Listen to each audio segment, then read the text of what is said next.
সেও তো তোমার কাছের জন, তুমিও তো তার কাছের জন, সেও তোমায় খুঁজবে। তাই একে বলে পরিপূরক সম্পর্ক। কেমন? তুমি আমার জন্য, আমি তোমার জন্য, পরস্পর পরস্পরের জন্য। এই যে চেতনা, এই যে জায়গায় পৌঁছানোর জন্য যে ইচ্ছা, এই ইচ্ছাটা আমাদের খুব দরকার। আমাদের হচ্ছে না কেন জানো? আমাদের সেই ইচ্ছাটা নেই, ভীষণ দরকার একটা ইচ্ছা। এই ইচ্ছাটাই হচ্ছে বৈরাগ্য। যার সেই তীব্র থেকে তীব্রতর ইচ্ছা আছে, আমি এই সকল চাওয়া পাওয়া, সকল সংকীর্ণতা, সকল সকল কিছু আমার নয় যেটাকে, সেটাকে আমার করে ধরা, এর বাইরে যেতে চাই।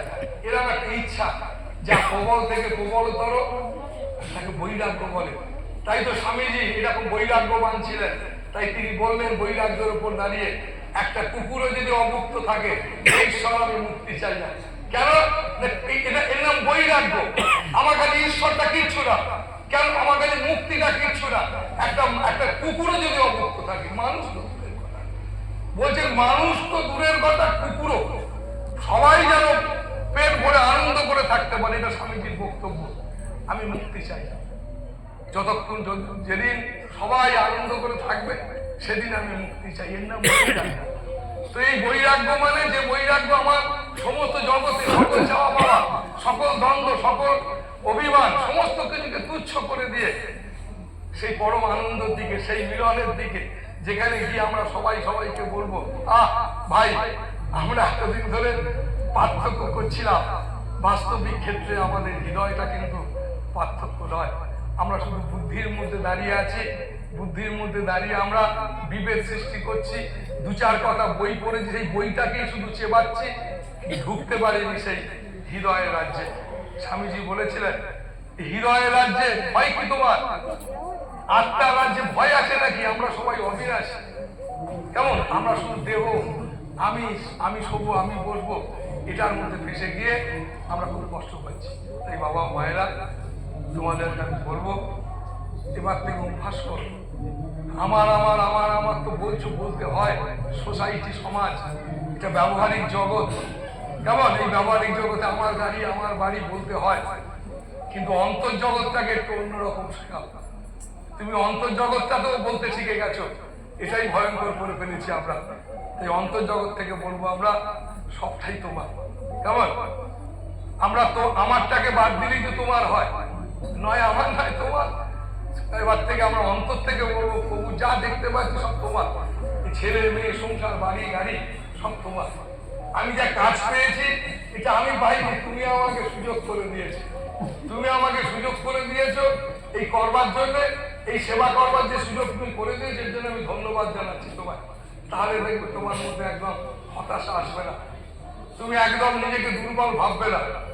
কেমন? শুকনো রুটি তুমি পেয়েছো, খুব আনন্দ করে গ্রহণ করো, প্রসাদ মনে করো, একদম প্রসাদ মনে করো। তুমি দেখতে পাবে একদিন ক্ষীর রুটি তোমার কাছে চলে আসবে।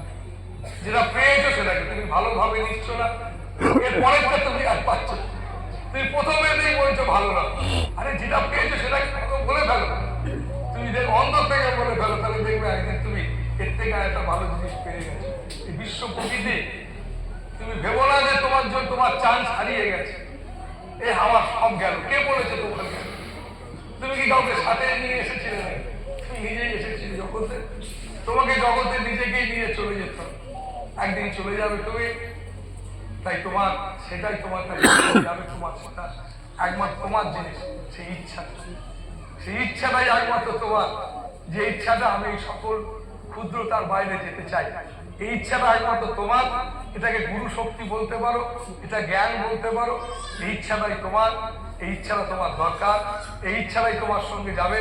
কারণ তুমি সব সময় জানবে যে আমি পাইনি বলে নিশ্চিত জানা আছে আবার, কিন্তু পাইনি বলার যে ইচ্ছাটা যেন বন্ধ না হয়ে যায়।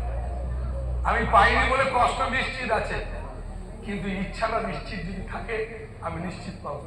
তাই ইচ্ছাটাকে ভীষণভাবে গুরুত্ব দাও। তোমার একটা ইচ্ছা হোক, সবই তোমার।